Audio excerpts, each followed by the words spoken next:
Salut chers WeBasketteurs et WeBasketteuses, j'espère que vous allez très bien. Je suis ravi de vous retrouver pour un nouvel entre-deux semaines de basket féminin.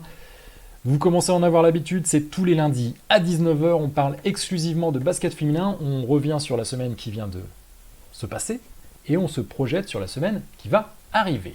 Alors au programme aujourd'hui, on aura de l'Euroleague. C'était la semaine passée et c'est la semaine suivante. De la Coupe de France, c'était ce week-end. Le programme de Ligue féminine de basket cette semaine et le programme de Ligue féminine de cette semaine. Et puis un thème E4 s'éclate qu'on verra en fin d'émission. Allez, c'est parti. On va commencer avec le premier thème, l'Euroleague. Puisque cette semaine, c'était la fin des matchs allés au niveau de l'Euroleague. Et puis bah voilà, E4 s'éclate, vous avez tout de suite le thème, puisque Ekaterinbourg est allé exploser Čukurova sur le score de 102 à 56. Donc là, voilà, grosse domination, 112 à 56, c'est tout simplement plus 56. Elles ont marqué 2 fois plus de points, mais 2 fois plus, 2 fois 56. Donc très gros éclat donné par Ekaterinbourg aux dépens de Čukurova, qui était pas très en forme en ce moment, et ça se confirme. Reyer Venezia est allé gagner, donc ça c'était dans le bas du classement, au niveau du groupe A. Reyer Venezia est allé gagner un match important sur le terrain de TTT Riga, sur le score de 68 à 60. Gros score également pour l'USK Prague, l'autre gros morceau du groupe A, qui a battu les Castor Brenne 102 à 62. Donc le calcul est simple, c'est plus 40. Et les Tangos qui ont réalisé une très belle opération en battant leur adversaire direct pour la 3e place, qui est le 3e gros club russe, Nadezhda Orenbourg, sur le score de 66 à 57. Très belle opération pour les Tangos. Dans le groupe B, ça se passe beaucoup moins bien pour le LDLC Asvel féminin, champion de France en titre, puisque c'est une nouvelle défaite concédée à Fenerbahçe, qui était une des grosses équipes et d'ailleurs qui était leader du groupe B, donc qui conforte sa place de leader dans le groupe B. Donc victoire de Fenerbahçe sur le score de 82 à 67. Arka Gdynia a failli créer la surprise face à Dynamo Koursk, a failli créer une nouvelle surprise, puisque Arka Gdynia avait déjà créé des surprises, mais c'est quand même Koursk qui s'est imposé sur le score de 92 à 86 en Pologne. Jeudi, nous avions 2 matchs. Sopron a battu Famila Skio 59 à 51. Rappelez-vous, Skio était plutôt en haut du classement et Sopron plutôt en bas. Eh bien, victoire de Sopron et on rebascule un petit peu. Et c'est un petit peu la même chose qui s'est passé alors entre Gérone et le BLMA. Ça s'est joué à la toute fin, à un cheveu. C'est l'équipe de Gérone et d'une très bonne Magali Mendy notamment qui a battu Montpellier sur le score de 56 à 55. Les meilleures joueuses, le 5 majeur de l'Euroleague cette semaine, Courtney Vandersloot, la meneuse d'Ekaterinbourg, avec Kastanek, joueuse d'Arka Gdynia, Glory Johnson qui vient juste d'arriver au Dynamo Koursk, Alyssa Thomas, habituée vraiment à être dominante dans la raquette du côté de Prague, et Emma Messman, qui s'installe vraiment dans cette Euroleague depuis son arrivée un petit peu tardive suite à une très belle saison WNBA. Mais Emma Messman est très présente, elle est vraiment sur la lancée de sa fin de saison en WNBA, et d'ailleurs on va en parler un tout petit peu après dans le thème E4 s'éclate. Pour le classement de l'Euroleague. Donc vous voyez dans le groupe A, alors là on a toujours les 2 équipes très dominantes qui sont Ekaterinbourg bien entendu et Prague. 6 victoires pour une seule défaite. La seule défaite de Prague c'était face à Ekaterinbourg. Et ensuite voilà Bourges Basket qui est 3e à la faveur du point avérage particulier face à Nadezhda puisque elles les ont battues directement. Donc Nadezhda Orenbourg est 4e avec le même bilan, 4 victoires pour 3 défaites. Ensuite, Castor Brenne, seul 5e, oui c'est ça, avec 3 victoires pour 4 défaites. Ensuite, nous avons 2 équipes à 2 victoires uniquement, qui sont Čukurova et Venezia. Et les derniers, Riga, qui pourtant est la seule équipe à avoir battu Ekaterinbourg, qui ne compte qu'une seule victoire pour 6 défaites et qui reste à la 8e place. Dans le groupe B, ça a encore beaucoup changé, si ce n'est que finalement les deux premiers restent les mêmes. C'est Fenerbahçe qui a conforté sa place de leader face au LDLC Asvel féminin. BLMA qui, malgré sa défaite, reste deuxième, et Faminaskio qui, malgré sa défaite, reste troisième. Nous avons juste le Dynamo Koursk qui recolle avec ce groupe, un groupe avec un bilan légèrement positif, vous voyez, à 57% de victoires, 4 victoires pour 3 défaites, je ne l'ai pas signalé, 5 victoires pour 2 défaites pour Fenerbahçe, 71%. Ensuite, on a un groupe de 3 équipes à nouveau, Arka Gdynia, Gérone et Sopron, qui ont 3 victoires pour 4 défaites, donc un bilan légèrement négatif à 42%. Et maintenant, dernier de ce groupe, 8e, LDLC Asvel féminin. Mais voilà, c'est toujours très très ouvert, c'était la fin des matchs allés. LDLC n'est finalement qu'à 2 victoires de la 2e place. Ça peut aller très vite. Et ça peut aller très vite déjà dès la semaine prochaine. Puisque, allez, je repasse du côté du groupe A, puisque la semaine prochaine nous aurons Nadezhda Orenbourg face à Tchoukourova, Ekaterinbourg face à Bren. Ce sera un match possiblement très très compliqué pour le Mitra Castor Bren. Prague va recevoir Riga, a priori rencontre à sens unique, et rencontre importante à domicile pour Tango Bourges Basket. Il faudra battre les Reyer Venezia qui avait battu Bourges, rappelez-vous, en ouverture de l'Euroleague. En Italie, c'était sur le terrain de Venise. Et je pense que les Tangos voudront prendre leur revanche et conforter leur 3e place. Dans le groupe B, Sopron face au BLMA. Rappelez-vous, le BLMA avait chuté à domicile face à Sopron. Là, les forces en présence, on va dire que les deux formes des deux équipes se sont un petit peu inversées, même si Sopron s'est bien rattrapé lors du dernier match. Arka Gdynia face à Faminaskio. Là encore, c'est pas couru d'avance, puisque Gdynia a habitué tout le monde à des surprises. LDLC Asvel féminin va jouer Koursk. Alors c'est un gros morceau, Koursk, mais moins royal, entre guillemets, que dans le groupe A Ekaterinbourg et Prague. Donc c'est un adversaire prenable. Une bonne opportunité pour LDLC Asvel féminin de se rapprocher de la tête. Et le jeudi, comme d'habitude, nous aurons un match à Gérone. Gérone qui va recevoir Fenerbahçe. Gérone va-t-il continuer à créer des surprises, et notamment contre Fenerbahçe, qui est leader du groupe B? Réponse jeudi 19. Donc notez bien, mercredi 18, ça commence à 15h en Russie avec Nadezhda, Tchoukourova et Ekaterinbourg. Bren, c'est ça. Ensuite à 18h, nous aurons Sopron face au BLMA, Gdynia face à Faminaskio. À 19h, Prague face à Riga. À 20h, on a 2 matchs français, Tango Bourges face au Reyer de Venise et LDLC Asvel face au Dynamo Koursk. Et on termine jeudi à 20h15 avec Gérone Fenerbahçe, bien entendu. Je vous mettrai les matchs qui concernent les équipes francophones, donc dans l'ordre Bren, BLMA, Tango et LDLC Asvel féminin. Je vous mettrai bien entendu les directs sur le site www.webasket.tv. Allez, on va passer à la semaine, plutôt week-end Coupe de France, que nous avons eu. C'était les 8e de finale, je vous en avais parlé la dernière fois. Jeudi, nous avions Mondeville face à Landerneau, et c'est Landerneau qui s'est imposé sur le terrain de Mondeville. Donc Landerneau, Ligue féminine de basket, première division, face à Mondeville, Ligue 2, qui était en LFB l'année dernière, qui est descendu. Donc victoire des Landernéennes sur le score de 67-48.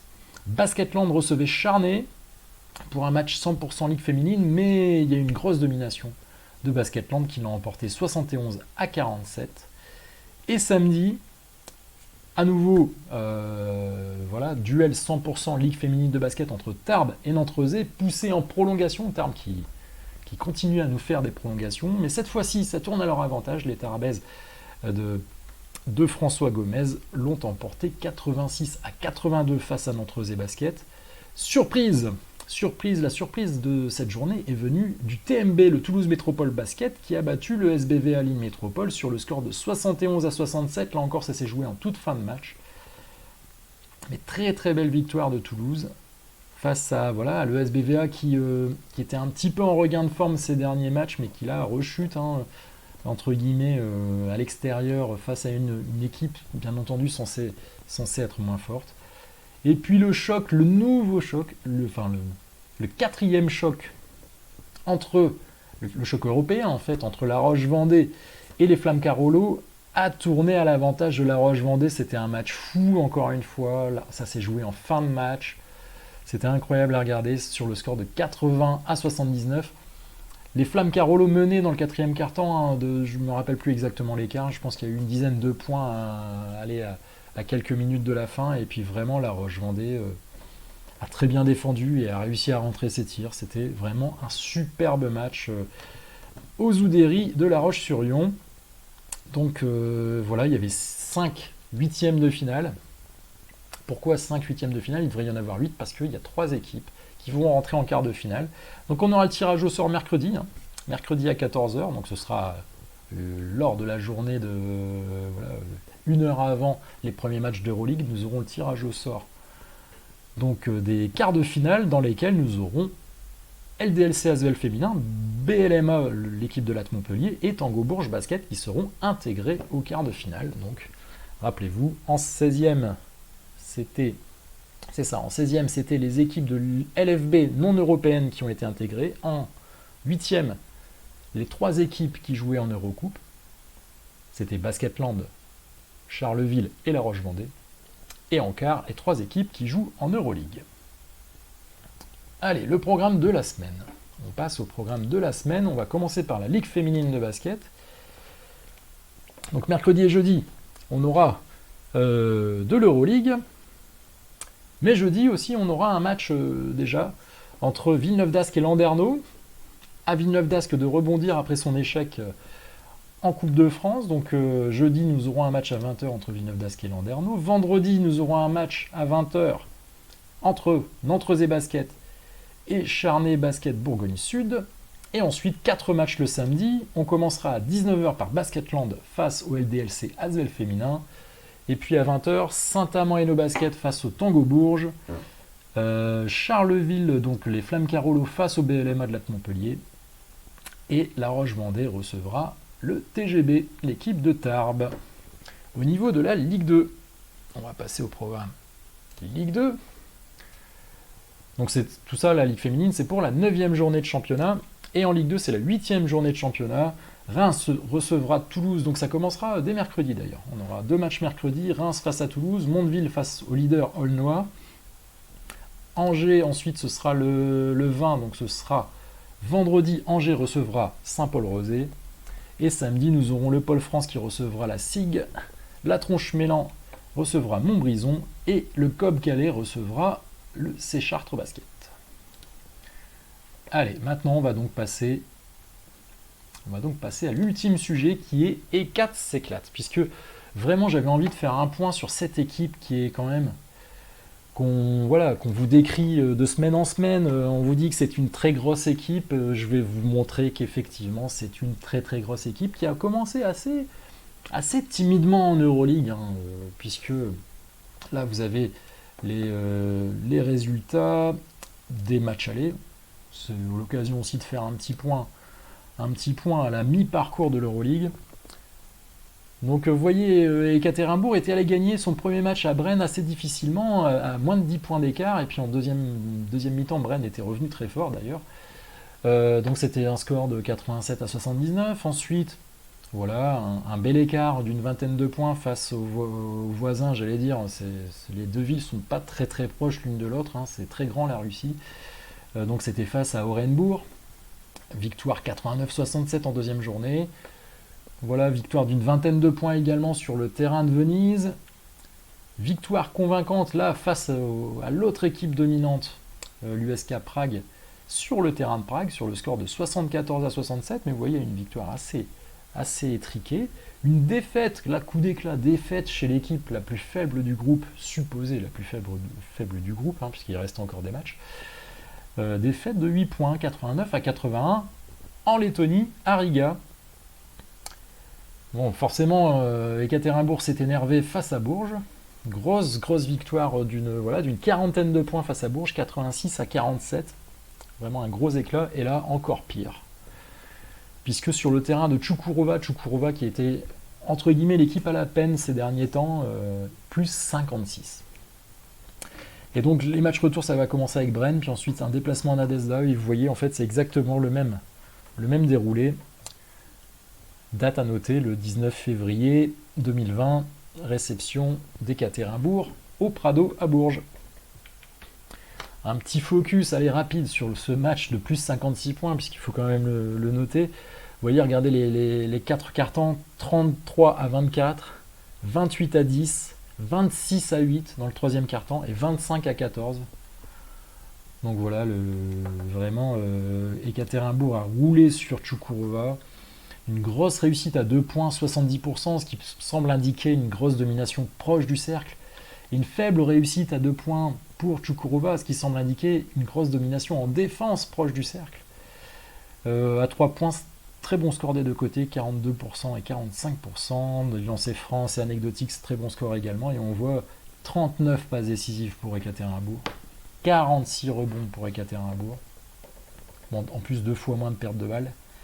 Les contres de chaque côté et 8 interceptions, c'est plutôt anecdotique. Je vais vraiment vous montrer cette équipe et vous montrer en quoi cette équipe est extrêmement forte et probablement la meilleure équipe du monde. Je pense même que, effectivement, si Ekaterinbourg devait jouer contre la meilleure équipe de WNBA, alors il serait embêté parce qu'il y a une joueuse notamment qui joue dans les deux équipes. La meilleure équipe de WNBA cette année, c'était Washington qui a gagné le titre, avec notamment Emma Messman, et voilà le 5 majeur. Courtney Vandersloot, voilà, une meneuse de 30 ans, 1m73. Ensuite, on a 2 ailières dans le 5 majeur. On a Hailey Kingley, qui n'est autre que la compagne de Courtney Vandersloot, et elles jouent toutes les deux ensemble également à Chicago, au Chicago Sky. Hailey Kingley, 33 ans, donc 1m81. Ensuite, nous avons une joueuse russe dans cette équipe, qui est Evgenia Beliakova, qui n'est pas la joueuse la plus fameuse de l'équipe, 33 ans, 1m86. Au niveau de l'ailière forte, c'est Emma Messman, dont je viens de parler, 26 ans, 1m92, et qui est en train de s'imposer comme une très très grande joueuse du monde. Et Brittney Griner, comme d'habitude, Brittney Griner, le monstre des pivots mondiaux, dirais-je, mondial, pour l'accorder au féminin.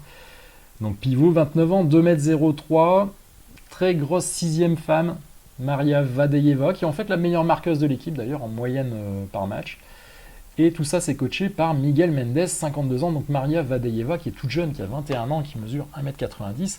Et il ne faut pas oublier, donc là je vous ai mis le 5 majeur, la 6e femme et le coach, mais il ne faut pas oublier que derrière, on a encore des joueuses et même un coach de dimension mondiale.